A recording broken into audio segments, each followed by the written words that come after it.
Good morning, boys and girls, and you're on the Recruiter Podcast. Yay. Yay. Episode 29 or 30? I don't know. I think it's- It seems like 400 because they're all 4 hours. This one is not going to be 4 hours, ladies and gentlemen. So Not on my part. let me assure you right now, it is not going to be 4 hours. I'm going to do a little social media here. Folks, as you jump on here, and I'll say it a couple times, please share this out. Sure would appreciate it. If so inclined, go ahead and start a watch party. That would be kind of cool too. So where is it? Where are we live? Are we live? Live with Craig Lockard. Yay. Yeah, there we are. Ernie Kasperowitz. Yay. Yay. In studio. Let me just do this real quick here. This is bad radio. Live right now. Dead air. It's not good, Ernie. Well, they can listen to it eventually on Stitcher, Spotify, Google Play. That's a fact. Right. Well, I'm so glad to have you in here with me today as our special guest. So it was 20. What year is it? 2019 fall. So in November, I started doing this in 1997. And I'll tell you what, I don't know if it's because you're so old or I don't know what the reason exactly, but we met there at that Ford store, and I did a campaign. With Kobe. That's how... What do you mean? Well, you was at Kobe's store that you were... Or he's the one who introduced us. How? He said that or wrote that. How? I don't recall that at all. He had called me and said to me that, hey, Ernie, I met a man who's doing a recruiting campaign, da-da-da. He's you. You should be doing what he's doing. You've got to talk to this guy. So sure enough, I somehow got a hold of you and we talked. And you explained to me that, you had your business and you were reaching a point of saturation where you individually, the amount of work that was coming to you was more than you could physically do. Right. You couldn't do all the work. Right. I was capped out. You were capped out. Yeah. And so you were at the point of considering growing your business. Right. He said, you were like, I'm going to move forward, but give me some time. So it did. It took time. I kept pestering you. Yeah. I literally Well, did. then I remember coming and visiting with you at that Ford store. They had you back in a freaking trailer behind the service department. We created a special finance department. Yeah. That's when special finance kind of first got its groove. Yeah, it was a long time ago, man. A long time ago. And they didn't have more room in the showroom. So they had two large, construction type trailers that they set up. And I worked out of that was my office working in there. You're aware that I had been there years before when I was doing turnaround deals. Yeah, I didn't know. When Mercantani owned that store before Johnson did. Yeah. And it was, that was Wild West. Back at that location, that operation? They would come in on Saturday for Saturday bonuses, and I'm not kidding you. I don't know the exact amount, but $5,000-$10,000 in cash in their pockets. And they just walk up to me, literally throw a stack of money at me, like on the desk, say, sprinkle this around the sales staff and this, whatever's left over, you keep. Hit 20 cars today or whatever. So, okay. Wow. All cash. Wow. For a reason, actually. Yeah. It was all cash. Yeah. Look at that. But then you and I sat down for like a formal conversation where you laid out what you did, how you did it. At the diner. At the diner in Burlington. Yeah. The Burlington Diner. And you laid it out and I had, I'm like, nah, he's like, no, this is what I do. This is real. I'm like, I can remember saying to you, well, is there enough work for me to join you. Yeah. And you were like, How many times has that question been every repeated time, in 22 years? Every time I talk to somebody that's interested in what we do as joining the company. It's amazing. So, hey everyone, thanks for joining the Recruiter Podcast with Ernie and I today. Today we're going to talk about, one of the things we're going to talk about is dealership culture. Overused word, most likely. However, we are going to be, Joe and I, our other partner, my son, oldest son, we are going to be in Tampa in a couple weeks at a small conference talking about dealership culture. We're going to be talking about it a lot. And I think the importance of culture is, pretty self-evident. It's an intangible thing that we all talk about a lot, but it's a critical enabler and sometimes a barrier in our business strategies, our goals, where we want to get to as a company or as an individual. And speaking of individual, that individual's fit, it has to be important within the culture that's been created. And I think here, this might be a partial conversation starter, is who creates the culture?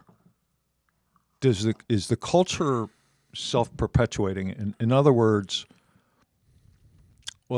this might be a decent example. There was a culture set prior to you and I meeting in that diner when it was just by myself, right? I had specific goals of here's what we're doing. We're positively affecting people's lives. I can remember this almost word for word. Excuse the pun. We just use the car business as a vehicle. There's the pun to positively affect people's lives.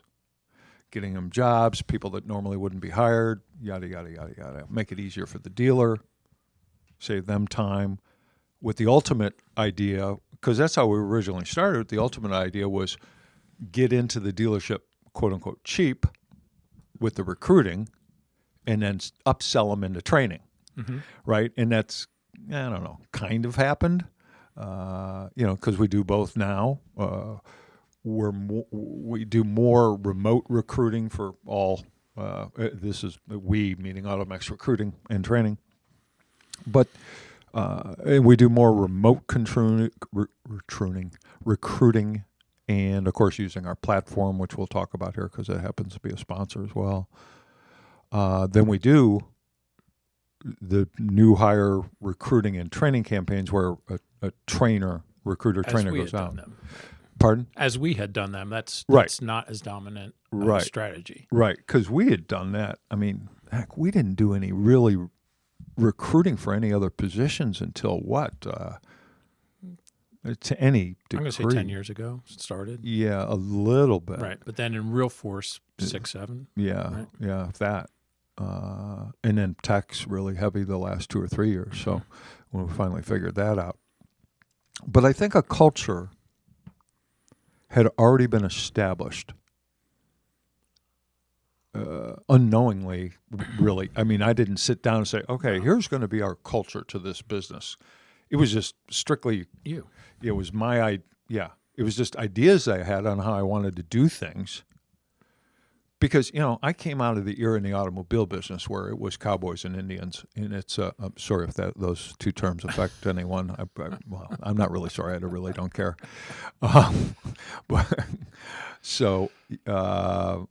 I think cowboys is still okay. Indians is probably problematic.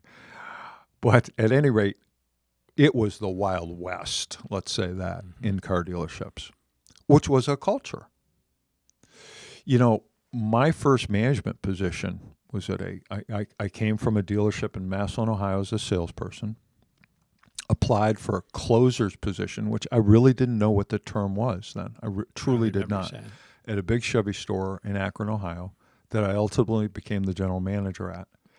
And this place had a culture of fear, intimidation, yelling, screaming, bullying, degrading, sexual harassment,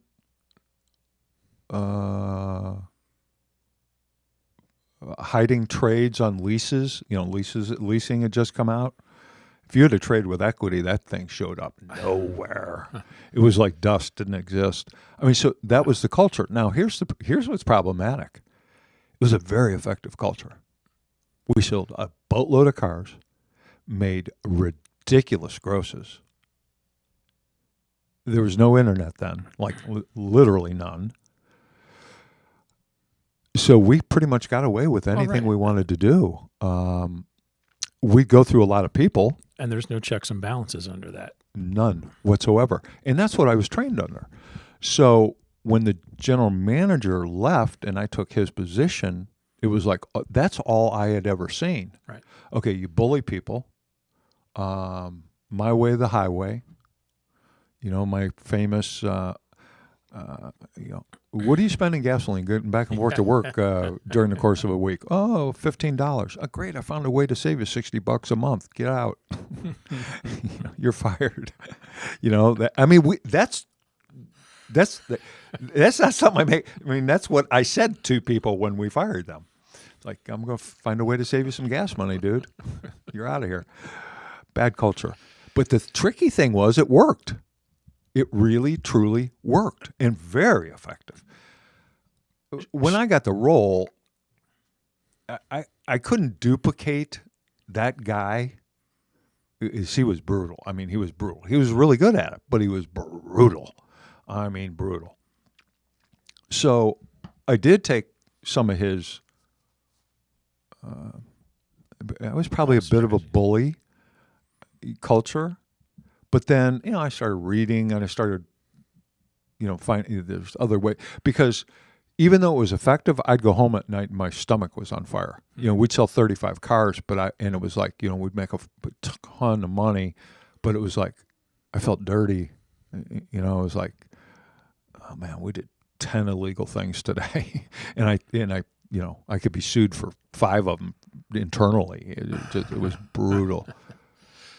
And then, luckily, going forward, we would develop it. But back to when we first started AutoMax, it was positively affecting people's lives. I mean, that was the battle cry, which still is today. It is said after 20-some years, it's still what we talk about. Mm-hmm. I can remember, and I'm not going to, even if I could remember his name, I'm not going to mention it, but we had a trainer for a period of time. Actually trained him in Florida. And he was with us for quite a while and did a pretty nice job. But I can remember on one of our national conference calls, him speaking up and saying, I'm paraphrasing, that all of this positively affecting people's lives is basically hocus pocus. All dealers hire us for is to get them bodies. And, of course, he's no longer with us. But, I mean, he flat out said it. It's like, that's all a bunch of baloney. It's like dealers hire us because they need people and they don't have the time or the willingness or the ability to be able to do it themselves. And it was like, geez, dude, you really don't get it at all. And, a short time later, he was no longer with us. But I think through the years, and we've stumbled through that because we've, when you own a company or run a company for 20 years, things change constantly. We have to we had to get up and running with technology, and recently changed our CRM, and things have so dramatically changed from when we first started this company.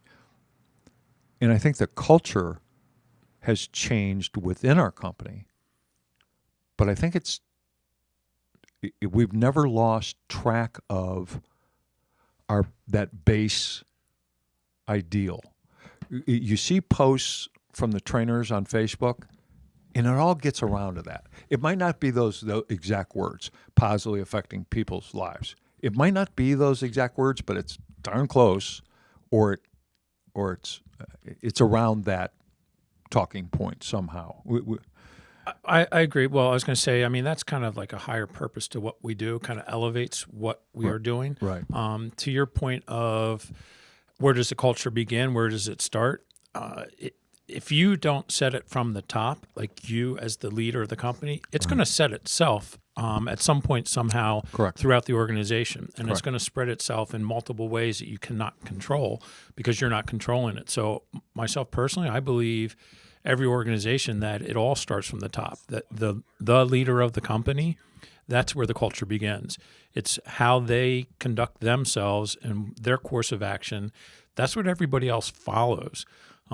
So like yourself, Right. I mean, that's the hard part about being, a small business owner. Yeah. Every action that you do in the work world or outside the work world is scrutinized by others. It just is. Because your actions then have that ripple effect, and in multiple ways of, are people still going to follow you? Do they feel you're genuine or disingenuous? Right. So I think it's a very difficult task. And then that goes back to some of the things we talked about earlier about the emotional intelligence. I don't know that you and I necessarily in our younger days of running the company, we're the most emotionally intelligent people. No, there's no way. I mean, we never even thought about it, right? No. I didn't hear the term until, I don't know, A few years ago for me. a year ago maybe for me. Yeah. And then Joe, of course, brought it into the forefront, and it's, we've been studying it some, and it's because it's not you don't get it naturally. You have to. This is a learned behavior that you have to practice. Right. Emotional intelligence. That Yes. is. It's just not gonna. We're just not emotionally intelligent human beings by nature. We're basically chimps. We react, and the whole point of emotional intelligence is to become self-aware, Right. aware of your emotions, and then Right. be able to change your emotion, how you're reacting to it. Right. That's what emotional intelligence is. Right. So, but without knowing that, without thinking about that, and responding to then you're just kind of mucking along. Yeah. And not to say that we mucked along, but to your point. When I came into the business, I came in probably 10 years after you were already in. So you were in the wild, wild west. Right. I was in the wild west. Right. And it wasn't as some of the things you've described now and through the years of knowing you, I'm aware of, but we weren't practicing quite Right. to the same extent. Right. But I heard all the stories Yeah. from the guys that were older. Yeah. and Well, and you worked for a bigger, more prestigious organization. I was working at little, single point. Yeah, but I'm aware of some of those things that occurred. Yeah. But so as we developed, as we were teaching or training people within our company, your culture that you set, that was your fundamental belief of what you were trying to accomplish. And with that trainer saying that at the time, I can kind of see where his point of view may have been from the standpoint that is kind of how the dealers would have thought of. What do they care about? Right. Us and our mission of trying Right. to positively affect people's lives. Right. They need the people. But for us within the company, it is everything. It is what Right. we are trying to do. Right. And I agree. And in my opinion, that's why other companies haven't been able to compete with us, frankly, because the trainers, the recruiter trainers, everybody, the internal staff, it's like 35 people, are all basically on that same page. And I think from let's just go from the point of store. Recruiter trainers in a dealership, and he or she is interviewing applicants. Okay. Yeah, the dealer just cares about talent and some initial training, if that's the case, or a second week of real training or whatever. They want to see people at the end of the week. They want to see people at the end of the week that they're going to add to their team. That's right. But when I watch these video reviews, there's a common thread between all of them, and it's and every single dealer or manager or whoever our contact person is talks about the same thing. Is not so much the quantity. Mm-hmm. They talk about it. It's like, oh my gosh, I can't believe that. Right. But they always mention quality. And the quality, in my opinion, is based from our culture of positively affecting people's lives. And if we do what we do better than anyone else does it, someone will find a way to pay us to do it, and all the other cliches that we've come up with or used over the years. And I think it's true. I think our culture has enabled us to rise above the fray of recruiting and turn it into something else. Well, yeah. Well, think of it this way. What happens when one of our trainers is physically involved at a dealership helping with the recruiting hiring process is we change that dealer's mindset invariably by being there, by the mindset of our trainer. Right. Take a look at this guy. Right, You're wrong that about they would this have one. passed on. Right. Our whole interview concept, we use the scripted interview. That's the same for everybody. Right. Now, in the real world, does every trainer do it exactly the way we want it? I can't say that they do, which is okay. I mean, I'd rather they did, but they're out there. They're making it work for them and their dealer. Any script's got to be put in your own words, but the idea is, and when I say script, the main thing is a scripted interview. Right, where you're asking everybody the same. Right. So now you have a barometer of knowing. But the other part of it is we harp on our trainers that they don't judge a book by its cover. Right. So we're giving people an opportunity Correct. that absolutely would not, in most circumstances, ever get to that dealer interview in a way in which the dealer's mind is open. And when I say dealer, the management team of the dealership, open-minded to actually interview and hire this person. And sometimes it takes effort on the part of the trainer to get these people actually hired because of how our process is. So that culture of who we are to try to positively affect someone's life, that does come through. Right. And the other part of it too is the concept of that is for the long play, meaning if we can positively affect that person's life as an individual, it's not just an individual, it's all the degrees of separation. How many people are they touching, and what generations are perhaps affected by that? And we've seen it where people that get interviewed, hired, go on to be successful in sales, go on to management, go on to use us as a company 20, 10, 15, whatever years. It's mind-blowing. That's really cool. Yeah, and I don't believe that that's what was in your mind No. necessarily when you first started, when I first met you. The positively affecting people's lives, definitely, but I don't think that long-term ramification was. No. But on the short term, it certainly was there. Right, yeah.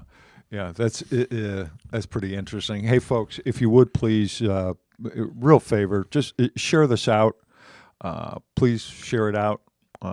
Like it, comment. If you guys have questions, smash that Thanks, share Marcus. button. Yeah. If you guys have any questions you want us to cover, go ahead and put it in there. I actually have my phone on, so I can pick up on some of the questions. I can't pick them up live from our YouTube feed, but I can from our Facebook Live feed. So put questions in there. Also, so you guys know how this works, we are with pretty much every audio podcast platform, iTunes, Spotify, Google Play, SoundCloud, Stitcher, on. But the way this thing works is those shows are not available until about 2 weeks after today. So they go up one a week, goes up about 2 weeks after each show. So keep that in mind, or catch us on the replay, what have you.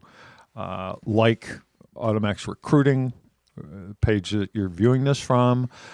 Typically, if you would please subscribe to our YouTube channel, that'd be freaking awesome. We'd appreciate it as well. But if share it out, comment, ask questions, whatever you want to do there. Something involved in your store, if you're having an issue. You want to talk about culture, we can go that way for sure. Something I read, Ernie, that I really want to, I'm probably going to read this darn thing word from word just because I think it's so interesting. Did I send you that Forbes article? Mm-hmm. Okay. So, it's real good. Yeah. So folks, just stay with me here on this. This is from, was it Forbes or Inc. magazine? No, it's from Inc. One says that culture is really, one says that culture is really the aggregation of behaviors at all levels, from leadership all the way down to entry-level employees. That's an important statement.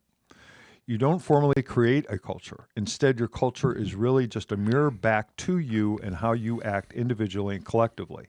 In this view, culture is not necessarily a formal program as much as it is entirely based on the people you bring into the company. Bring in talented people with the right technical and people skills, and you'll get the culture you want. Okay, so that's kind of how we started, right? It was like, okay, this is the way we're going to be. We kind of mirrored each other, you and I. Mm-hmm. And then we tried to fit, when we'd bring somebody on, fit into that general idea. Let's find people that are more like us. Okay. Which was kind of a nightmare. Right? Because we made some mistakes there. Just are. Right. So early on, there wasn't a formal culture, I guess is my point. Like, not at all. Okay, this is the way it's going to be. And, it just kind of organically developed. And then we tried to bring in people that fit into that in terms of their skill sets and personalities and so forth. And part of that, though, also...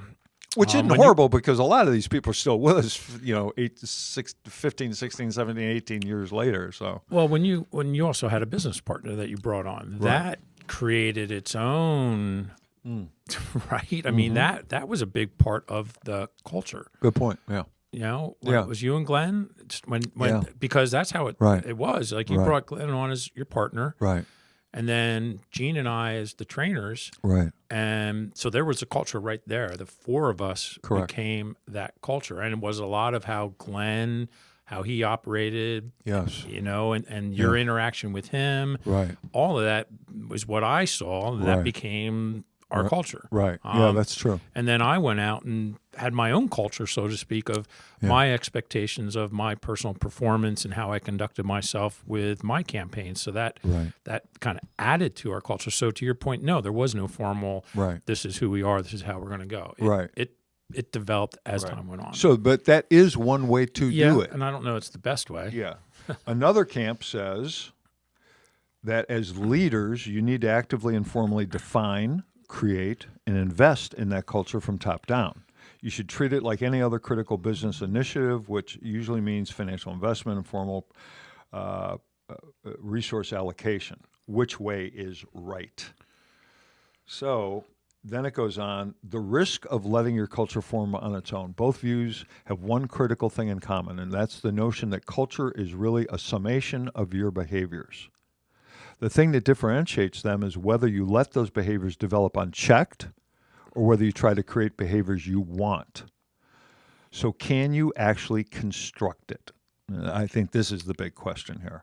One of the first misnomers about culture is that you can get together as a leadership team, define what you want your culture to be, memorize it with some posters on the wall, and think that your culture is and will be that thing.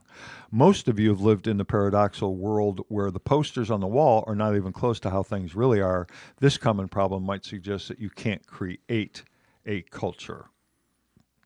Interesting. Thoughts on that? I think you have to set the agenda. I think you have to create your culture. I don't think you can let it up to the people around you. That's kind of what I read in that article is it's the actions that you and I take. It's what we define it, and then it's what we hold people accountable to. Right.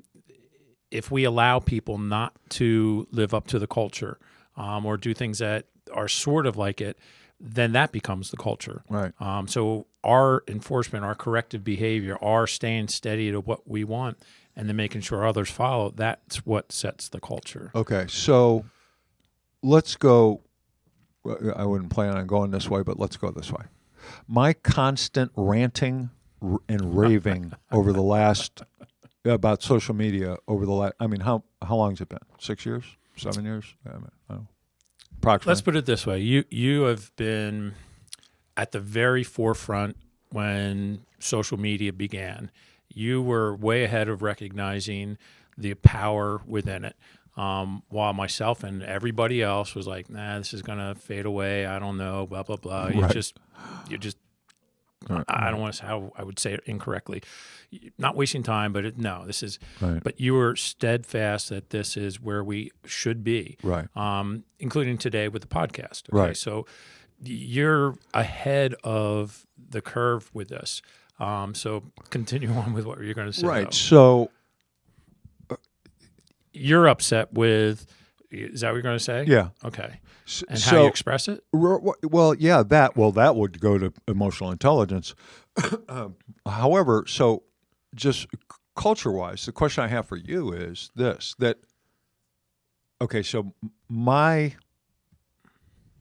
vision, expectations are that when you have 35 people, and they're all on the same page, singing out of the same songbook, and are working as a team socially, that is a powerful, just the math alone of average of 300 Facebook friends per person and blah, blah, blah, and the multiples of that can get out of hand in terms of huge numbers of people that you reach in a hurry. When you have 35 people doing it, I don't know many companies that do it that way. That's why it's always been so frustrating for me that, like, guys, just wake up. We could just, everyone would be set financially for life if we all just go in the same direction. Knowing, however, that everyone's personalities, comfort zones, degree of abilities are completely different. But is that culture? Is that a culture that I'm trying to create and get others to follow, and having trouble getting people to follow for any number of reasons? It could be fear, comfort zones, lack of I don't know. It shouldn't be lack of training, because it's not that difficult, and it's, I've offered to let people know how to do stuff a million times. So is that culture, or is that policy? Or is it policy? Right. That's my exact question. I'm not sure. And how blurry are the lines between policy and culture? I mean, or could they be the same? Sexual harassment in the workplace, right? It's a policy, but it's also a culture. We're going to treat each other with respect. Sexually, we're going to have different morals in this in this building, in this environment, in this company. That is a culture, but it's also a policy. Is it both? Can it be both? I guess. I don't know that I have the answer. Mentorship, helping, because the culture. See, I don't know that we necessarily created this, but what's happened within our company is, it seems like when a new trainer starts, they get mentored, right, by us and by another trainer, and then they gravitate towards certain recruiter trainers within the company, and they're constantly, like, ongoing mentored by these people. And then a new person comes in, and the person that's been mentored then becomes a mentor to the other new person. I mean, it's very odd. And I don't recall ever making that, other than, follow so-and-so for a couple of weeks, before you get your own deal. But they absolutely do stick together. They do. They build and bond relationships of people they hardly ever see in person. Hardly ever. Right? Hardly ever. I saw a picture of Bradley and Craig Nichols on the front porch over at Bradley's this morning. Oh, okay. I don't know where the heck they're at, but it was like, that's interesting. Craig Nicholas, yeah, I think Craig is staying there with him. Oh, is he? Yeah. Oh. Or he's letting him use his place because just various reasons. Yeah, but they're sitting on the front porch together, but that's kind of cool. But yeah, these guys become pretty tight, and they do mentor, coach, help, assist each other. I think kind of to your point, though, I can see how it can be both a policy and part of the culture. And it goes back to what I was going to say, almost enforcing, not strong arm enforcing, but the old business principle, inspecting what you expect. Right. So if you don't, like, here's our culture, here's our policy, but if you allow it not to, like, you're not constantly on it, so you don't correct it when it's not occurring, then that becomes the culture. Becomes a culture of not doing social media, for instance, not doing it. So for instance, with each trainer, we want them to do it. Yeah. Internally, we want to do it. Right. As you said, I think it's a little more difficult than what you might think it is to for the internal staff to do everything they need to do and still do. Yeah. I think it's a little more difficult than you might realize. Maybe. At the same time, can more be done? Yes, I won't argue that. Yeah. But same with the trainers. But my point was going to be that if I or Joe, as part of our routine day, were to be, hey, where is your post? Right. Where was it? Why was it? And just nonstop every day. Right. It's a requirement type of thing. Right. Eventually, that will become, you would think, one way or the other, it either becomes or they're going to decide that they are not want to be a part of this culture where they're being monitored, asked to do this on a continual basis. Right. Well, right? if it is a culture, does the employee fit into that culture, i.e. policy? Because they might not. And, and then there's a willingness on someone's part. Right. And at that point, you got to make a decision. Well, do I let that slide? No. Because there's a lot of organizations. You can see it in so many car dealerships where they'll have a culture or environment or a set of rules and policies, and you'll have one King Kong. I ain't doing it, and I'm selling 30 cars a month, and you're not going to tell me otherwise. And that will, in fact, in most cases, destroy a store. Correct. Or potentially destroy a store. And, reduce the effectiveness. Right. Okay. And that person has to either change his or her thought process, or they got to go, I think, and be replaced because they're not a fit. Or someone comes in, redoes the culture of that store. Like, this place is a mess. This place is a country club. This place is whatever. And they reestablish, a whole new management team comes in. They reestablish the culture they want with the owner's, blessing. And it might not fit some of the existing staff members, team members. And they're going to go. Either they're going to be let go or they're just going to say, you know what, this is not a fit for me any longer. I got to go. Well, which is okay. There's a lot of battles you end up having to fight then, if you're broadening your culture to be everything like that. Right. You know what I mean? Because part of our culture is, when you say about positively affecting people's lives, we're also talking about how we communicate with our dealers. Right. All right. And the contacts at their store. Right. So, you don't want someone who's just going to be doing social media stuff and then ignore. So, right. Well, that's true. At the core of our business is to produce the results. So, as provided we're doing that, we're going to have continued business. So, on top of that, we're also asking. So,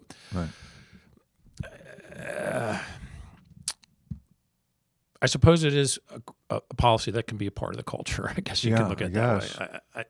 I guess that's how it could be looked upon. Yeah. Is policy part of your culture? Yes. Let me go further with this. This article is it's on Inc. magazine. I'll try to give you guys. Maybe I'll try to post it somehow at some point here. That's the only case if you don't take the next step, which is the hard work of culture. It's about building alignment at all levels, about what the culture is and what those posters on the walls actually mean behaviorally to everyone in the company. This often requires real and formal investment in building or bringing in the skill sets in people that directly line up with that culture, and making sure that you've created the right infrastructure and environment where that culture and those behaviors are rewarded. Without that critical next step, lots of culture killing things can and do happen. First, people will define it differently, which creates an environment where you get a ton of different cultures all in one. Sometimes those cultures are competing or are even in direct conflict with one another. Second, and potentially more of a problem, if people in your company don't have the skills to behave the way that supports your culture, it's kind of what we're talking about here, you'll end up with behaviors that undermine the culture that you're seeking. So in the real world of even our company, there's other cultures than just what we want them to be. Right. There are subcultures. Yeah, if you would. Yeah. Subcultures. That sounds weird. Subcultures. but it's true. There are. It's true. Right. So we have work to do. Right. Oh, we have work to do. See, that's a constant thing. And I think, again, not to beat our chests here, but I think whatever success we've had, we're having a pretty good year, is we've been nimble enough, low ego enough. Here I am talking about ego. But I think we have to be able to look at ourselves individually or as a company and go, you know what? We're not doing as well as we should for everyone. Let's do better. And that's a culture thing. It's not writing anywhere, and because, we got 35 people working from home, That's a whole nother challenge, the way we do things. We're not all in one building anymore, like back 10 years ago or whatever it was. So that makes it a little more challenging. But I think we're constantly pushing it. You've said it a million times. The one constant in AutoMax has always been constant change, and we always have. And at first, it used to freak people out, and I think it's really become a strength of ours and part of the culture. That's what I was going to say to you. I totally agree. I think it's right from the start. Anybody that I ever talk to, as far as being a trainer that wants to join this company, I make it clear to them that they better be ready to be nimble mentally. Right. The woman you just brought on, Kathy Baxter. Right. She went through that speech, right? Yeah. Oh, absolutely. Yeah. Oh, absolutely. Yeah. Because it's not only is it true, but you have to be able to adapt all the time, and that's what the rigidity and some of the times I do think that we see that as much as we want to change and change as quickly, and that's kind of to your point about the social. Look how long it's taking, and it's taking longer than you want. But there is gain. It's not like there isn't any gain with it. There has been growth with the social presence from others within the organization, and I suspect that there'll be more and more and more. I believe it's going to gain momentum. To answer your question on that, I would agree 100%. So we've created a culture at the dealership. Let me see. I want to see if there's any questions in here for us. Hey, guys, ask any questions. Ask away. Or share insight. Yeah, I'd love to hear your insight. Thanks for joining, everyone. I'm sorry I won't go through the names. It would take all day here. So and our setup is definitely unique because most people are remote. We're not all in the same location. So a lot of things that we do are going to be a little slower, I think, to actually occur because it's correct. You're not thumbs not on somebody. They're not do right this. there. Yeah, and you're not going to see. Right. Yeah, that's challenging. It's yeah. And for those of you that own businesses like that out there, you'll know how challenging it is. It takes communication to a whole different degree. You got to, when you're having to communicate other than face to face in real life, adds an additional layer of challenge to getting points across or having people understand how you really feel. That pause, like I just took a pause. You're having a conversation. A culture is created at your dealership or within your business, and you have policies within that culture. And you're having a conversation with a person that may or may not be going in the direction that you would like to see. That pause in that conversation could be huge, whereas when we do it, you can't pause in a text. I guess you can. I guess you can put a bunch of dots, and you could write the word pause, text it to them, and then 5 minutes later finish your thought, potentially, perhaps, or a phone call. I guess is similar. Let's okay. So, all right. So the leaders get together. They create a culture. They create the posters. Everyone's following suit. But then we get into a disagreement. Gosh, it could be literally anything. We can. What? Go ahead. Beat up the camera. You're not looking so good anymore. Yeah. It's $150. It's $150 camera. I'm surprised it took this many episodes. Producer Adam's in here fixing the camera that Ernie just whacked. Yeah. Oh well. It's only a few he $1,000. Needs some FaceTime anyway, Adam. He does. Come on. Yeah. All systems go AV. All systems go AV. The best. Probably not the best time for that. Yeah. So, emotional intelligence. So, those of you that are listening, watching, so on and so forth. Hey, Ryan Parker's on. Ryan, did Dixie poop this morning on her walk? That's all I want to know. And you were also going to talk about when a challenge arises, right? Yeah, right. So, yeah. So, how is it? I mean, in the old days, quote unquote, whether it be when I was inside retail, when I was doing consulting on the road, maybe 10 years into AutoMax, I mean, I'd still scream at people and lose my mind at people. I mean, I am like way far from perfect in any of this. So Way am I. far. That's the truth. However, I'm now more aware of these things. You know, where's the 5 pillars? I think we talk about that here, but I took some shots here. Did I really get? I don't think I actually wrote down the 5 or took a picture of the 5 pillars. But what follows are sure signs that you have a high emotional EQ, emotional intelligence. You have a robust emotional vocabulary. You're curious about people. You embrace change. You know your strengths and weaknesses. You're a good judge of character. You're difficult to offend. You know how to say no to yourself and others. Ernie, I'm telling you, saying no for me is one of the hardest things in my life. I get bombarded with, hey, Craig, I have this product, and you've got a bazillion people out in the field that are seeing dealers all over the country, and they're in dealerships for a weekend. This is perfect for you guys. And everybody wants us to be their delivery system. Their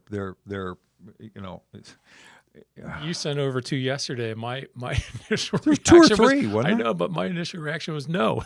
Right? That's what I was just going to type NO. Right. I know, man. And it's so hard because when I sit back and look at it, it's like, oh, you know what? That one does make sense, and that Yeah. would be good. And and I'd like to branch off into different things. Yeah, we do I other know. stuff. But by now, it'd be just I mean, how many times do we have to prove it to ourselves that it just don't work? yeah, there's limits. Right? However, me saying, and I do it a lot. I mean, I especially do it with, I connect with somebody on LinkedIn, and 5 minutes later, I get this long form email. Hey, we do chainsaw massacre killings, and we think we'd be a perfect fit for you. Would you like to, do a Skype and talk about it? Those are pretty easy to say no to. The ones that are difficult, that make some sense from people that you respect, care about, and it sounds good on paper, it's tough to just say, no, man. It's out of our lane. We have certain things that we're working on now that would take us away from that. I forget what the, activities that look like opportunities, but it's just waste of time. For us, that's a real challenge. Right there. If it were a true no-brainer and we had to do 0, Yeah. okay, I think you can Yeah, consider man. it. But nothing that comes across our plate is ever 0. No, it's not. And then anything we do that takes us away from what we're currently doing, we can't afford to do that. Right. So that's why I say no. Right. So that's, excuse me, I'm eating, guys. You have grapes, cheese, and crackers here. It's pretty awesome. So, Well, knowing how to say no to yourself and others. To yourself. What does that mean? In terms of emotional intelligence, saying no to yourself and others. well, don't fly off the handle. Don't just jump into things. Stop yourself from just reacting. okay. That would be an interpretation. You're to be emotionally intelligent, to know whether you have emotional intelligence. Number 6 is you're difficult to offend. So there, I think personally, I've made some strides in over the years where I'm less offended by stupid shit. People saying stupid things and being offended, or I mean, you don't want to offend my children or my grandchildren. That could be problematic for you. But And that's not just because of aging and so wisdom. That's not. I don't believe that at all because Either do I. It's learned people, practice. it's learned. You're choosing to do that, Right. because most people, as they get older, they get even less Grab patient, right? Right. Yeah. Well, I am dealing with that. Well, I think so. You're Yeah. a little shorter on the fuse, so it becomes more difficult. So it is important to It is. learn that. Yeah. Well, one of the things that I had read, you were talking about the conflict that, along with this, is anger. That's one of the most difficult emotions to be aware and control. Man, it sure is. And that leads to a lot of destructive, challenges all the way down. And they call anger. The book I was reading is by Daniel Goleman, Emotional Intelligence. He was the first person to really start writing about this stuff. There's a chapter on, and maybe I'll read some of it to you. But the essence, or not the essence, but part of it is how everyone says, everyone says more important than IQ, or why it can be more important than IQ. Right. I mean, like anytime you read that, they always tie it back to the reason being, part of some of the things I've read in here is that there are tests that people take for IQ to predict to go to college. Okay, Right. It's a predictor of how well you're going to do. Right. Well, then there's other predictors of how emotionally intelligent you are, and it's proven that you can have two people of equal IQ and one person have a higher emotional intelligence. Right. They are going to go further. Yes. In just their success and their happiness and so Right. forth. Right. You're going to have a person lower in IQ. Higher in IQ, and a person with higher emotional intelligence, and they're going. So their intelligence is maybe lower, but they're emotionally more intelligent. Right. Then they're going to do better. Right. So emotional intelligence, Right. the ability to interact with other people, that is Right. paramount. Right. Well, if you take two people of equal intelligence within your organization, and the one that has, let's say, more self-awareness and more empathy, Yeah, it's empathy. he or she is going to, and I don't know what the definition of success is within this particular scenario, but they're going to play better with others, right, in the sandbox. And you've talked about that, right? Right? Yeah. So, if you got something going on in your life outside, because, we'll go back to the surveys that I've talked about for 20 years that are 60 years old. Employees, the things of importance to an employee is they want to feel like they're in on things. Mm-hmm. They want to be appreciated for work well done, effort, and the result from those efforts, and so forth. So, and to have a stake in or be cognizant of their personal lives. Now, and that one's tricky because it's tough to get too personal with an employee or a team member. However, we have to be empathetic in some of their challenges.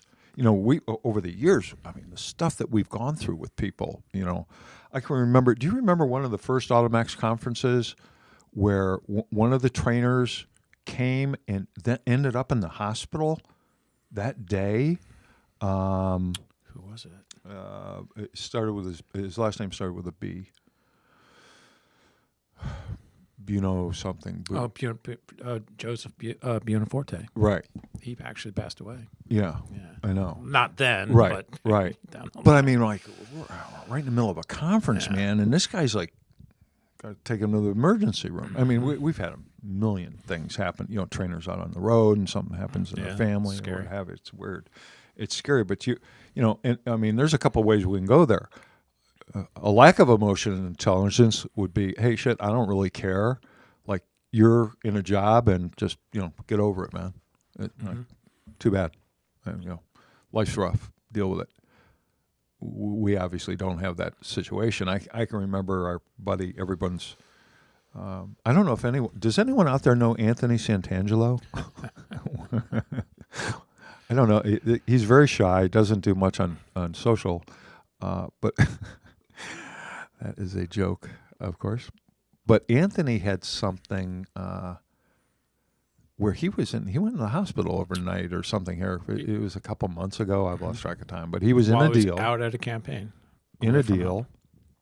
Sunday night or something like Right. that. And it was early in the morning. I said, hey, we'll send somebody out there. Mm-hmm. And he was like, no, I got it handled. I'm okay, blah, blah, blah.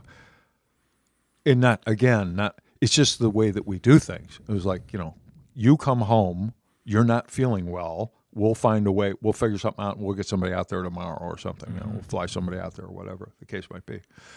But I guess that's empathy. That's a kind of a example, right? I would say so. I mean, I think in today's world, it's almost like you can't go too far with being empathetic. It used to be that you couldn't even talk to somebody about their personal life. You know what I mean? It gets tricky. Yeah. So, and I'm sure there are tricky whatever legalities, I suppose, but Right. the whole concept of being emotionally intelligent is to be connected with the people that you're surrounding yourself with, Right. and having a basic compassion for their circumstances, their point of view. So, no, I don't think you can. I don't know that you can go too far. I think there may be, but I think you learn those pretty quickly from that individual. And we've had circumstances where we've had people working for us that, I don't know, I can't say that we couldn't stand, but they didn't align, trainers or either internal employees that didn't align.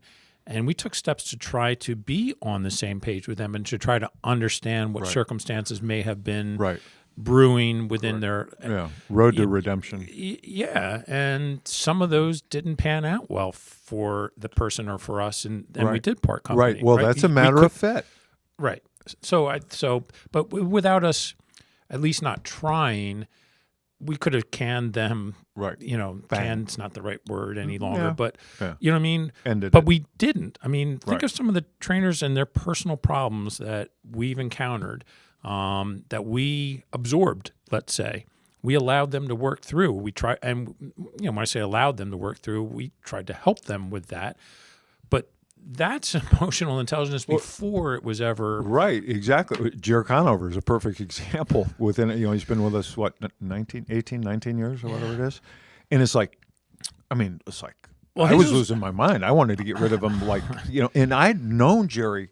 Jerry was my boss in my first management position, like a zillion years ago. It was like he sucked at this. But, his wasn't a. It was a performance concern. It wasn't like a personal addiction concern, let's say, or personal. You know what I mean? Right. So, well, he was working with. Outside our culture, whatever our culture was at the time, right? Working outside of it, he was not he following. Was doing it. his own thing. His own thing, right? And then he flipped the switch, bang, and he's been with us 19 years. It's like, or whatever it is, 18, 19, probably 21. So I'm going to say 18. Yeah, probably. Yeah, had to be at least that. How to increase your emotional intelligence? Reflect on your own emotions. Take some time to sit down and reflect on your own use of your emotions. Self-reflection, that's tough. Ask for others' perspective. That's even harder. Be observant. That's not that hard. Use the pause. Explore the why, which I'd like to talk about here before we finish today. When criticized, don't take offense. Okay, that one will take... And number 7 is practice, practice, practice. So I'll go back to number 6. When criticized, don't take offense. That takes some freaking practice, man. I mean, how do you not take offense? It's like, it's like someone calls you out on something. It's like, wow, really? Well, and in today's world, it's supposed to be from the person criticizing how they do it, and how they bring it to you should help lessen it. But I think it goes back to that immediate anger. You're being challenged, you're being attacked, and how you respond to anger is what sets it. What changes? You know what I mean? Yep. That's why this section in there about anger was really good. Anger feeds upon itself in the sense that if I do something that angers you, and then what happens is you get an emotional response to that. So it's like a wave of adrenaline that just gets you. So as that stays in your system, you start to create reasons in your mind to justify your anger. So they used an example here of somebody you're driving on the highway and they cut you off. They come, almost create an accident with you. How you respond to that is going to dictate what goes on. So you could have the response of, I'm really pissed off at that person. I'm going to get them, right? And tailgate them, right? And you give 'em start the finger. you start creating in your mind a lot of negative thoughts about that. And Right. so let's say the other person's probably totally Yeah, unaware, right. just going about Could be. his or her could business. be. Yeah, could And be. let's say now what happens is the person, now you slow down because that guy cut you off, right. and the person behind you Right. beeps his horn at you. Right. And now you're going to He's go pissed off. freaked out at that guy, right? Yeah, right. So that's the escalation of how that's anger interesting. works negatively. And the idea is if you would have looked at that same circumstance, and this was a point you were making earlier, and say, you know what, maybe that person needs to be in a rush because there's a medical emergency. Right. Maybe he didn't even see me and just was driving and didn't intend to cut me off. Right. So how you perceive things that come at you, and that's kind of what you were talking about. You don't Right. let things irritate you as they had before. It's a choice. It's a choice of how you look at it. Right. So one way to diffuse anger is not to let it start. Right. But once it starts, you got to divert your attention away from it. You can't stay in that mindset of anger because it will keep feeding on it, keep feeding on it. It's one of the emotions that you're able to, in your mind, create justification. Right. Like the more you dwell on it, the stronger your convictions become about why you're angry, and your reasoning and your revenge, I'm going to get back at that person. And so it keeps fostering on itself. And that's what you go mad and then you act irrationally and crazy. And that's why you can do some really bad stuff and Right. say some really bad stuff. Right. And that spirals into Right. It spirals. a lot of negative stuff Right. from there. So the idea Potentially. to diffuse anger is immediately change your thought pattern, get away from that negative thought. Don't keep adding to it. And then what you said, the pause, there's a cooling off period. That is one of the most effective ways to diffuse anger, is to cool off, to actually walk away from it, get away, let it subside, because of the adrenaline that kicked off. Yeah. You got to let that seep out of your body. And once it does, then you can have a cooler mindset. Yeah. This is the intent there. We should probably pay a something. couple bills, Yeah, huh? Our sponsors that send us tens of thousands of dollars a month. We need Best to talk ever. about them a little bit. They are awesome friends of the program. I'm gonna the platform. I'm gonna weave into our conversation, Sure. so we can leave that alone. But do you want to You want to- maybe Tacoby, Rockstar? Well, Rockstar, quickly, their next conference is actually all the way in March of 2020. Right. That's what they're building up to. The Rockstar conferences, though, for the course of this year, are a little different, little unique.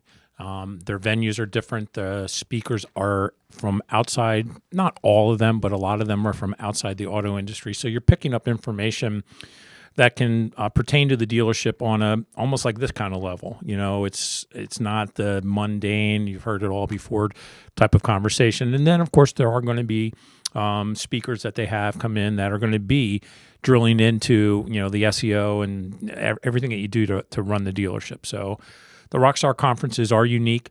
They have a fee structure to them for the participant, but it's a donation. You actually can get it back on your taxes. Right. So that's kind of cool.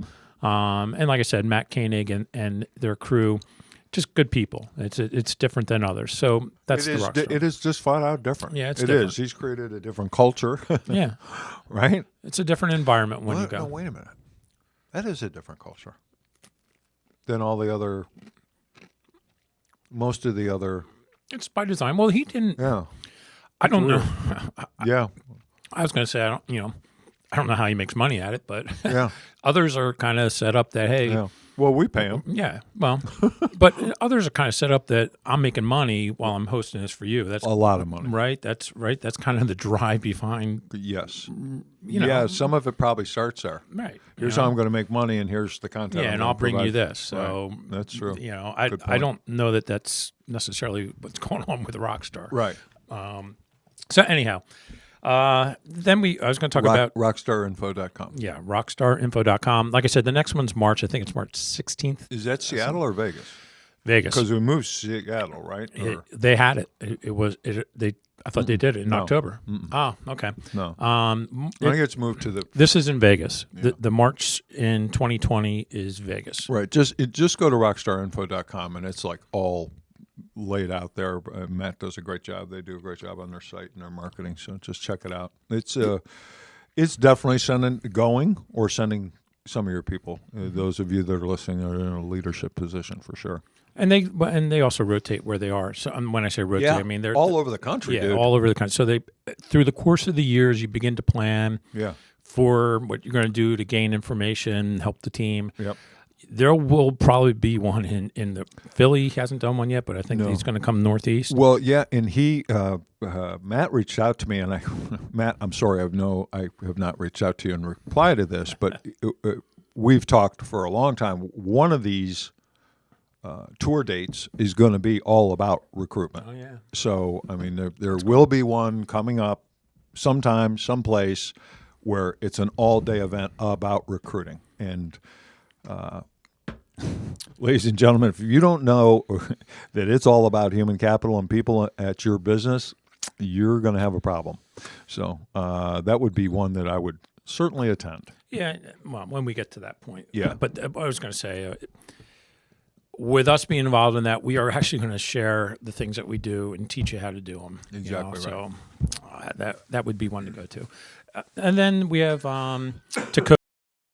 Tacobi is one where they asked the question, if you could, wouldn't you love to interact with your customer at the time in which they're actually looking at your ad? So they're looking at your ad and then engage with them, interact with them, drive more leads to your dealership. They will assist you in that effort, and they'll drive you to be better at what you do in terms of how you respond to the leads and sell more cars. So Tacobi Software, it's tacobi.com. Right. Jason Gerdner, Scarlett Mick, Dan Webb, all three of them. And then there's others more. within that organization. They have, to back up in assistance to what you would do, they have a team, a phone bank, if you will. I don't know if it's 20, 30, 40, maybe 50 people by now that assist with lead response. So I would check them out 100% because they are generating huge dollars for their clients. Right. And they actually, extended some trust to us to let us help staff that place a couple times, and we've put quite a few people in there. So, and they got a good looking team. I saw a team picture the other day, and it's kind of cool to see. It's like, those are quote unquote our people. It's like, they're not, but it's like we brought the opportunity to them. Ethan Rawson, hey Ethan, how you doing, dude? He said, when I get angry, get out of the situation, go for a brief walk, take some deep breaths, reflect, and move on. And that sounds like, well, okay, duh, that's simple, but that's not easy to do. No. And that is a really good, I remember, and I think we talked about this on here, which is weird. I can remember when we were in the old office in Linwood, we were right next door to a garden center, a garden center.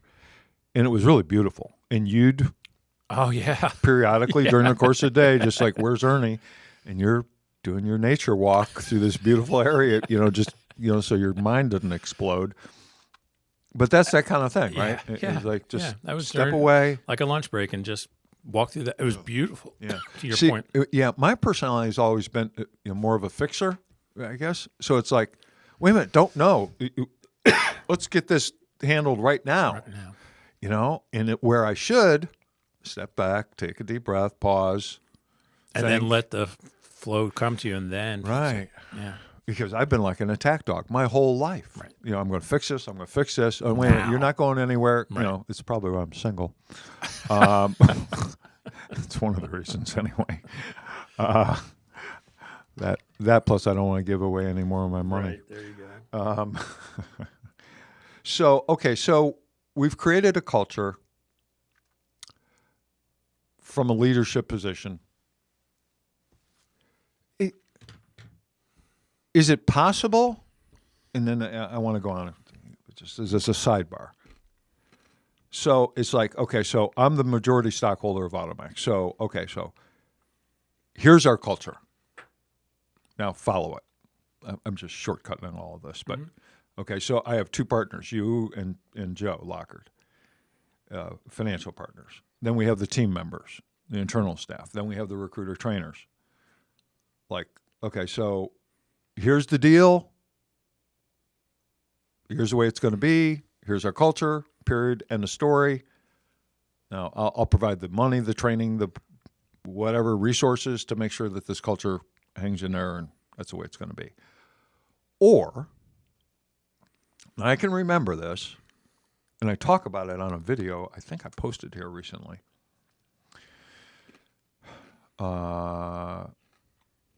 About can't a culture be created in part involving all the team members so they have a true feeling of being in on things? So I can remember when we put together for our last website, it's not on our new website, where and Joanna put it in, it looked like a scroll, and our mission statement and core competencies, core values, and so forth. And I put an email out to everybody of, to participate.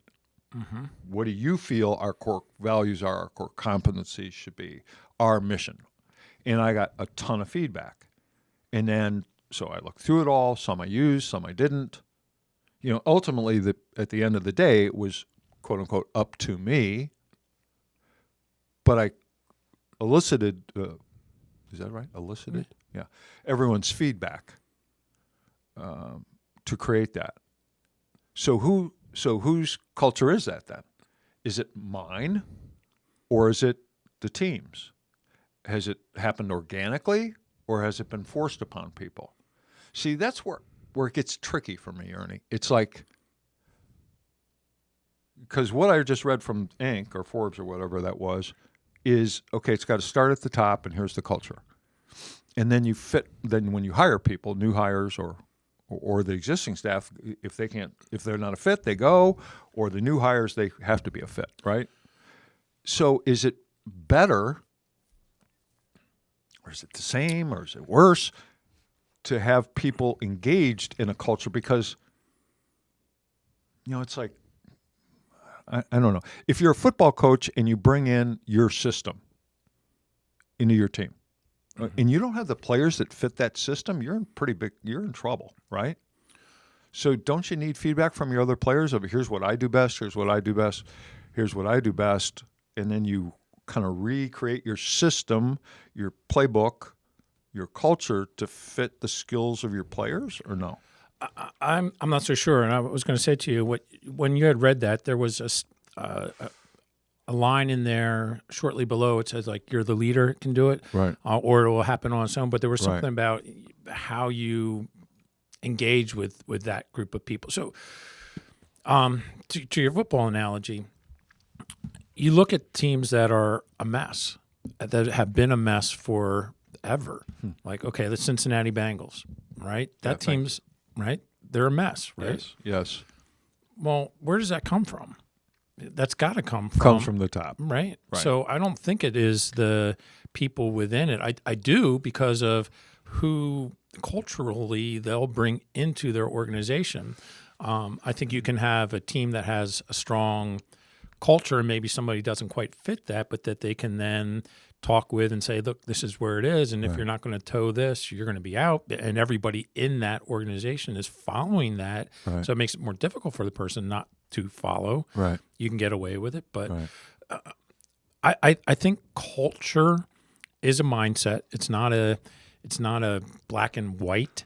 So whether it's you're setting the culture or we as a group of people are setting the culture, what I think matters is how we act upon what that culture Right. is. And that's where the emotional intelligence comes in, I think, a lot. I think that's more important Right. than who sets it. I don't Right. know that, as long as it can't be just Johnny setting it, that's not your culture. Okay, Correct. that's different. Right. You know what I mean? Right. You don't have a can culture manager. Yeah, you can have the input, that you did Right. when you had our mission statement coordinated. You can do that, and you can have the input, but you're still the one at the top, kind of, that set it. Now, we had input, but we had buy-in, to your point. Right. I don't know that with the buy-in or not, if you don't then hold everyone account, you know, through your own personal actions, me through my personal actions, Joe through his, if we're not holding ourselves accountable to that, it doesn't matter what we say then. Correct. Our culture is going to fall apart. Yes. Because that's what people see with us, and then they're just going to say, well, that's bullshit. Right? So our personal accountability to our own culture is what dictates whether or not we're going to have the culture. Okay. That's my opinion. Yeah. All right. So, so we've developed a culture within our business, inside automotive, outside automotive. I don't know that much matters, but No. we're mostly automotive listeners here and people watching. Now we got to bring people into that culture. Now, I believe in a diverse staff in terms of sex, race, color, everything, like, by, from, like, and all that.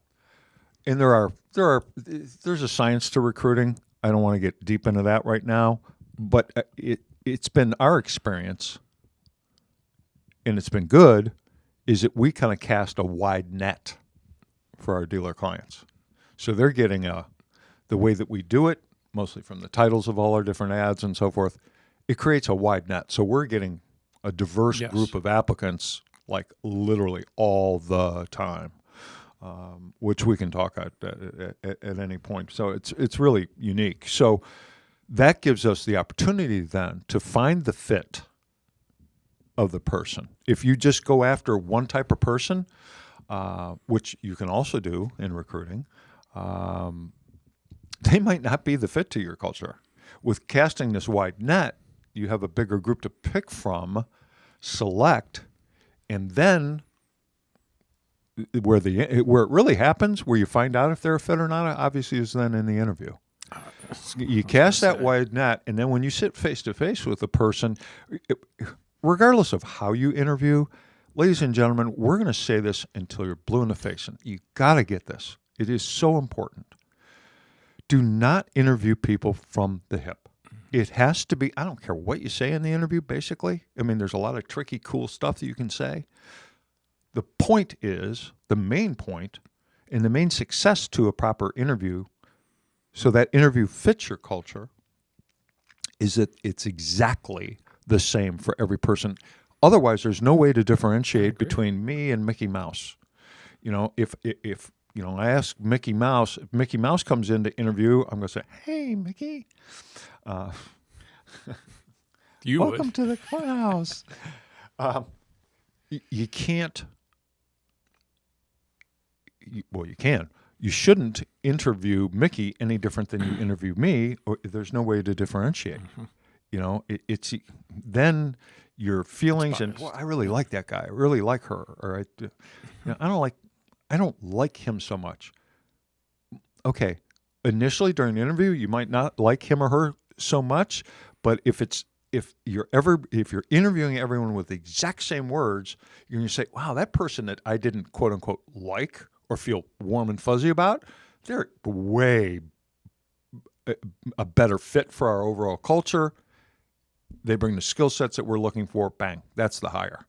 But if you interview everyone with a separate interview, a different interview based on their age, sex, color, background, and education, you're screwed, man. You might as well throw darts in the dark. So it really happens in the interview.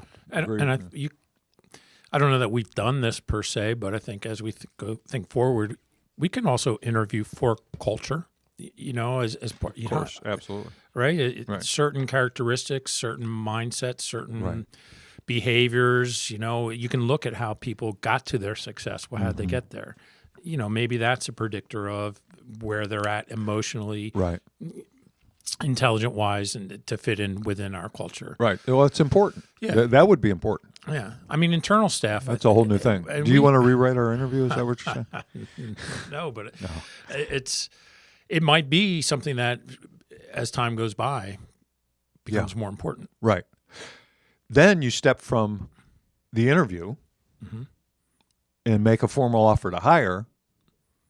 Then the biggest. Then from there, it gets even bigger in the proper onboarding, because that's where it all falls apart. I think, gosh, it's really hard. We're so automotive focused. It's like there's no other industries. But that's huge in automotive space, where that's where stuff falls apart or comes together, and where you either retain people or you turn them over happens with proper or improper onboarding, without a doubt, without question, without any debate. Those first minutes and hours and days are indicative of whether that person's staying or leaving all the time. If you think about it, it's so simple in some ways. What you talked about, making that first day productive, special, immediately welcoming, that goes a long way. Yeah. If you shun a new hire, it's over. The more I've thought about what you've said, it's over.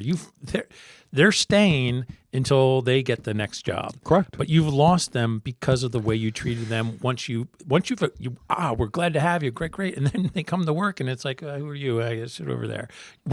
In various ways, that's what's being done to them. In 10 minutes. It's over. It's over. They have mentally checked out of that position at your dealership or that department. I'm not just talking about sales. It could be BDC, receptionist, tech, service advisor, admin, whatever, management, whatever. If you don't properly onboard them, welcome them, and set them up for success from jump.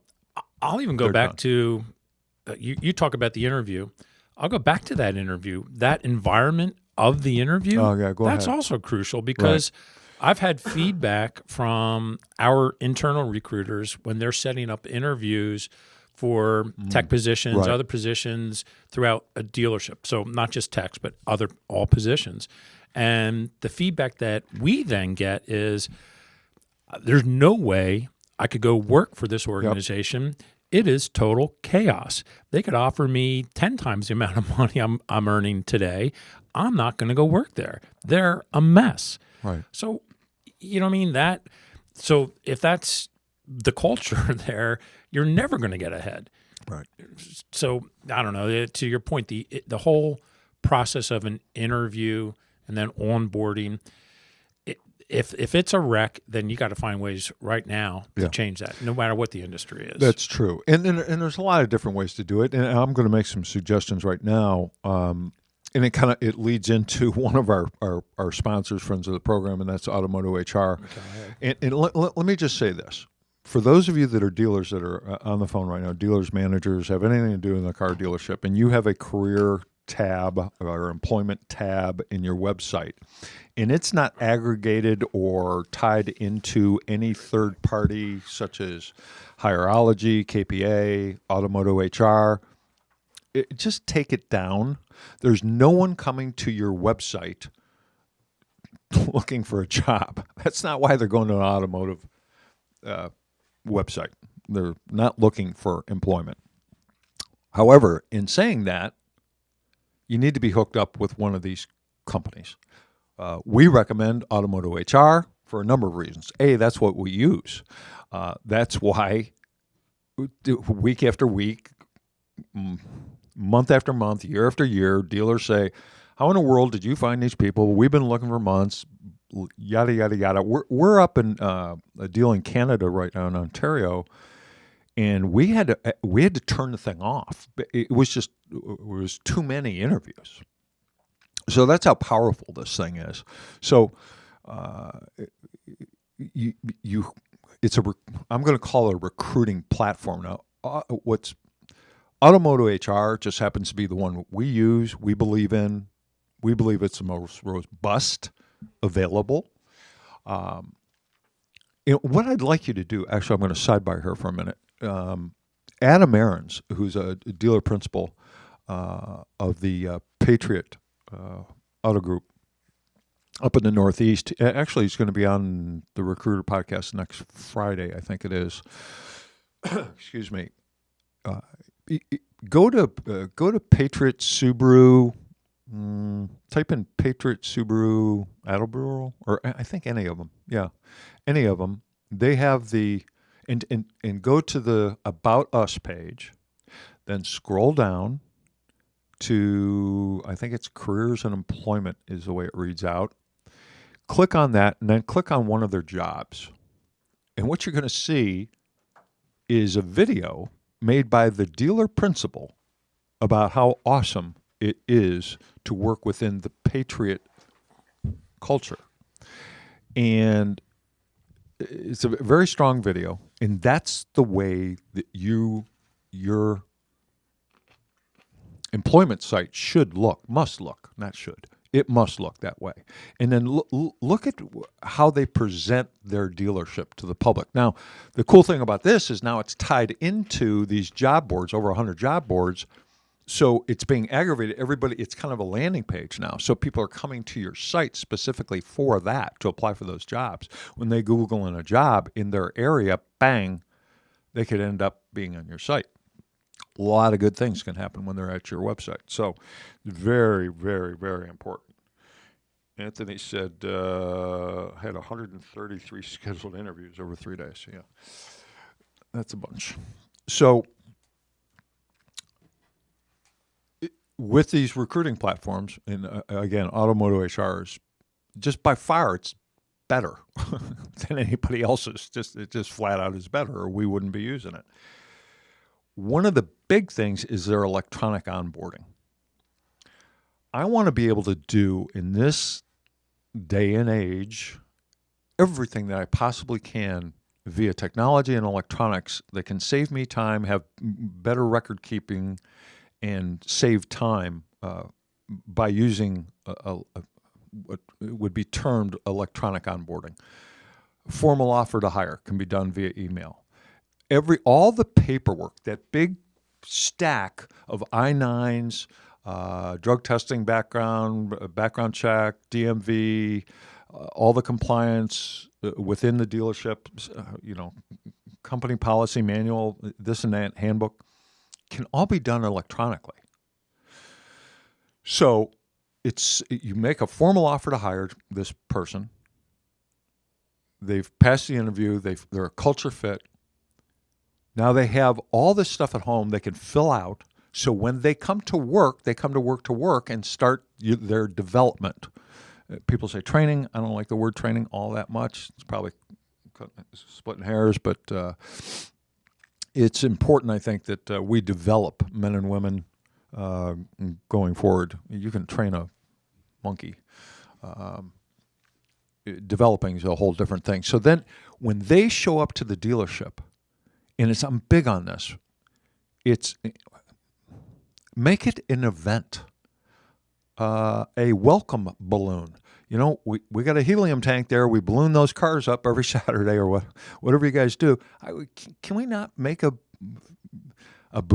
balloon bouquet for the new hire? Can we not have a welcoming committee for the new hire? Can we not have their desks set up clean, their work environment space clean, with maybe some company swag that's been sitting back in your parts department for a year? It's got an inch of dust on it. I mean, come on. The scratched out business card, here, it says Ernie Kasprowitz. Yeah, he's not here anymore, but go ahead and scratch out his name. Here's a dozen of them. When am I getting my own cards? Yeah, well, we'll see.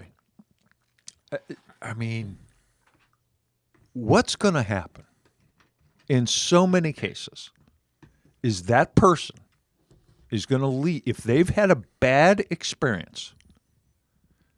Well, I've tried to paint a good experience. So they have their cards already set there. They have a welcome committee. They have some donuts and coffee, whatever. Then they take that person, and that new hire, spends time in every single department in the dealership. How much time? I don't know. That's up to you guys. But I'm talking about everybody. I mean, they spend time with the receptionist. They spend time with a service advisor. They spend time in the F&I department. They spend time in the BDC. They spend time in the BDC. They spend time in the BDC. They spend time with the GM, the GSM at the desk. I mean, on and on and on. They spend time literally in every department, so they see how the synergy works and how everybody works together to be able to culminate in in a car sale and a customer for life. You want to build a culture? You do that. Right. You do that. That's right. Yes. That's exactly right. Right. Right. So now this person's development starts, this person goes home, and let's just say, I don't know, 80% of the time, 85% of the time, this person's going home or going to communicate with a friend or a loved one, some significant other person in their life, and the first words out of their mouth was, "How was your first day?" And that answer to that question is critical. Man, they threw me a party. They had balloons. It was hokey as can be, man. They had balloons. They had all the swag I came home with. This is all like a ABC Motor, King Kong Motors hat. And, it's like, I got all this stuff. And, man, I met everybody in the dealership today. And my development's going to be ongoing. And tomorrow I do this. And tomorrow, the day after that, I do this. And then I get tested for that, which is going to bring me incentive money from the manufacturer. And there's so much technology and social media in a car dealership I wasn't aware of, and this is awesome. They're in. That's not going to be a turnover statistic, typically. Or, you're starting today? I thought that was next week. Oh, my God. Okay. Well, hey, Fred, come on over here. Would you mind taking Susan here on a tour of the dealership and kind of talk to her about when the lunch truck comes and the place I buy my cigars, and, make sure she goes there. In the 2 hours of filling out paper, just a nightmarish first day. Then that person goes home. How was your first day? Not so good. I think I'm going to keep my resume online and keep looking. I don't want to change jobs because I can get a few paychecks here, but I'm going to keep looking. Okay, that's a bad culture. There's something, you can have the mission statement, you can have the posters on the wall, but at that moment of truth, if you don't follow through with what your culture is, we're screwed, right? Mm-hmm. Whether it be our company, AutoMax Recruiting, or whether it be King Kong Motors or ABC Plastics or whatever, you're screwed if that initial onboarding and that new hire, if he or she is not treated with respect and the importance that they are, that person could be a game changer, man. That one hire, the department doesn't matter. I mean, it really literally doesn't matter. If I have the opportunity to hire the best detailer in my city, he or she needs to be treated like I just talked about. Because I'm going to have the cleanest cars. Our deliveries are going to be perfect. That person can work into a management role, can work into a sales role, or whatever. Mm-hmm. Excuse me, sky's the limit.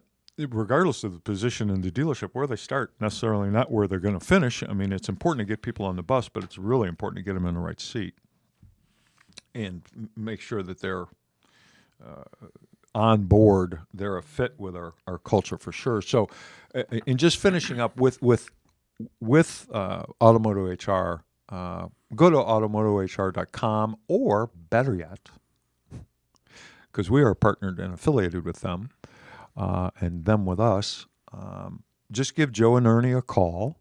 You can go to our website, automaxrecruitingandtraining.com, or write down this number, 800-878-5090. Ask for Joe or Ernie and mention the Recruiter Podcast. You save a couple bucks. There's not much. The margin is tiny in this thing, but it's get a demo. Check this out. It's mind blowing. Even if you're using somebody else right now, we have ways to get you guys out of that. This thing's mind blowing, man. And they're 30-day contracts. I mean, it's pretty close to a no-brainer. Pretty close. So you want to do that. Mention the Recruiter Podcast, and Ernie and Joe will get you guys set up. And that's it's dealership changing. It all flows into the culture that you've tried to create and that we've tried to talk about here so far today. You brought up an interesting point to me while you were talking there. Sometimes you may not have the person in the right seat on the bus. But if your culture, Latasha, you're exactly right. That person is going to start job searching on their first break. You are spot on. no doubt. Thanks. But you then have that flexibility with that person. You're almost buying the time, so to speak, because they're bought into the organization. Right. That you could find maybe the better spot. So you hire them for sales, or you hire them for the service, but maybe as time develops, there's because they're part of your team. They recognize they saw more of an opportunity, and you see more within them. Right. beyond Yeah. that I don't know what the hell interview. I'm going to do with you, but Yeah. I got to have you in the building. Yeah, Right? Is that what you're saying? somewhat. Yeah, I agree with Somewhat. that. somewhat. Yeah. I mean, or while they're in the building, other skill sets begin to emerge because they've been immersed to Right. They do. the organization. Right. It's happened in our company. Mm-hmm. I mean, we've found that out constantly, Yeah. basically. Move people around. It's like, oh, wow, that person's really good at this. Yes. You got hired for that, and you were good at that, but wow, you're really good at this. Mm-hmm. And that's cool. That's a good feeling. Yeah, you've actually helped somebody. Right. Yeah. And yeah, they And make help more yourself. money. You make more money. It's like, those aren't bad things. No. What else have we not covered here today, young man? No, I think we're pretty good. I know that we'll have to get rolling here, but What time is it? How long have we been doing this? hour and a half for me. I forgot to set the clock. Oh, it's 12:30 Eastern, Okay. so we start at 11. So All right. it's about that. Folks, on the replay, the way that we do this thing is as follows. So, obviously, someone we share this thing all over the place. It gets shared all over the place, and then the YouTube version, the intro gets clipped, so it's shortened down, and then we put that out. We kind of slow play the thing, and it ends up being literally everywhere.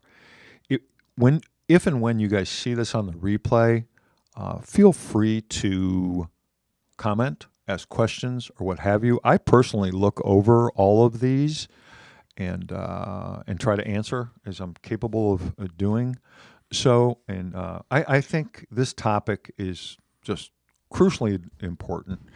Things in the automobile industry are going to change. Our economy is going to change. I'm not talking about gloom and doom. I'm talking about change. So if I'm a business owner right now, well, I am a business owner. If I'm an automotive, if I own a car dealership, I want to be ahead of that curve, man. I want to be ahead of all these changes. And it's all about your culture and the people that fit into your culture. I want to be, and emotional intelligence. I want to be on the top of that bubble. I want to be able to be the best at that. And it's something that we at AutoMax, we need to work on. Mm-hmm. We need to be cognizant. We are cognizant that we need to work on it. But it's something that we're far from perfect at. We only know that it's important. It's critical. We're probably 40, 50% of the way where we want to be ultimately. Yeah, I was going to say that's even a stretch. I bet we're not. I don't think we're even that close. Right.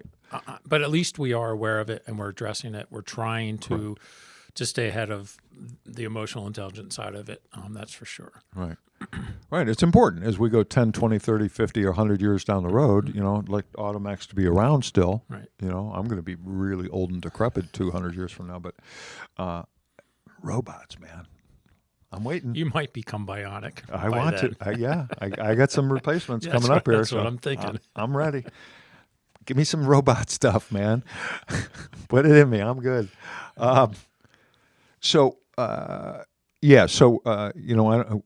Hopefully you took this, that we're not talking at you, we're talking with you, because we are far from perfect. Yeah, we're learning. I mean, we're constantly trying to learn. Like you said, the constant change. But with this stuff, we're not. I'm no rocket scientist. Come on. I mean, I'm learning. I've learned some through life. And some things are natural to me in regard to the emotional intelligence. But that isn't enough. It's all learned behavior. So it's like any other. You learn the road to the sale. You learn how to handle the BDC. You learn. Technicians learn how to work on cars. What we're trying to bring to you is let's mold that all together with how we interact with each other, and within that interaction, Yes. there is a unity, and that's what the culture is supposed to be about: is a unity, Right. a unity of purpose, Right, a unity right. of spirit. That's what you're trying to accomplish, so that when you go into that work environment, you're on the same page. You have the same philosophy, the same mission, and yeah, you have your own traits in life, but at work, and this is what we're talking about. We want to be going in the same direction. Right, and that relationship's not one-sided. It's not just from leadership down. No, It's from I the agree. team member back to his or her supervisor. I agree with that. Right, yeah. because there has to be empathy both ways, and that's the culture that has to be established and then fit into. That's a good point. Right, it's like, because I can't give, Yeah, that's a and good you're point. just going to sit there and be a jerk off. It's like, Mm-hmm. dude, man, I understand your job. I don't want to be a manager. That looks like a mess to me. So I'm going to play nicer with my management, perhaps, and that's what kind of fuels the whole thing, I think. So just to wind this thing up, boys and girls, first of all, Ernie, thanks for coming in today, man. I know that you are swamped. Okay, good one. We had some good news while I was here, though. Yeah? Good. Yeah. Yeah, awesome. Things are rolling. If you guys want to determine whether the car business is okay or not, just keep an eye on AutoMax, because when people stop hiring, that's a problem. And they are not. As a matter of fact, we're busier. It's mind-blowing. But at any rate, probably the first, I'm guessing here, I think 23, 24, 25 maybe episodes are all on your favorite audio podcast. Download it there. Leave us a review if you like it. Leave us a review if you don't like it. Either way, it's good. On YouTube, go to AutoMax Recruiting. Subscribe to our channel. Again, leave a comment. Make sure it's 5 words or longer. That helps the algorithms. So There's a tip for you, though, while you're doing your own social media. there you go. And, of course, like AutoMax Recruiting, if you've been watching it there today, friend me, what have you. Yes, okay. Thank you, Anthony. He's put my birthday down, huh? It's not for a while. Anthony, you got to start interviewing people, man. Yeah, Stop got watching enough this of thing. them lined up. Come on. Thanks, Anthony. I appreciate you, pal. So stay tuned. We have 2 shows next week. They're going to be really interesting shows. One Wednesday, one's Friday. Start looking for the promos on that probably Monday. Wednesday show is going to be very different. It's totally outside automotive, but very, very, very important subject that it really affects everybody, touches everyone's life in the country, in the world probably. So we're gonna go over that, and then like I said, Adam Aarons is going to be on next Friday. Really appreciate all of you that have become fans of the Recruiter podcast, and keep watching. It's going to get better and better and better. Yeah. If you have any suggestions, or if you think we suck, just let us know. We'll try to. If it's constructive, let us know, and we'll try to get that fixed. So, again, Ernie, thanks. Thank Thanks you, for your Craig. friendship. Yeah. Thanks for everything you've done, man. Without you, Both we ways. don't have a company, No, dude. it's both Right ways. from jump. Both ways. I thank you. I All thank right. you. Thanks, all. Goodbye, everybody. Peace. Cool.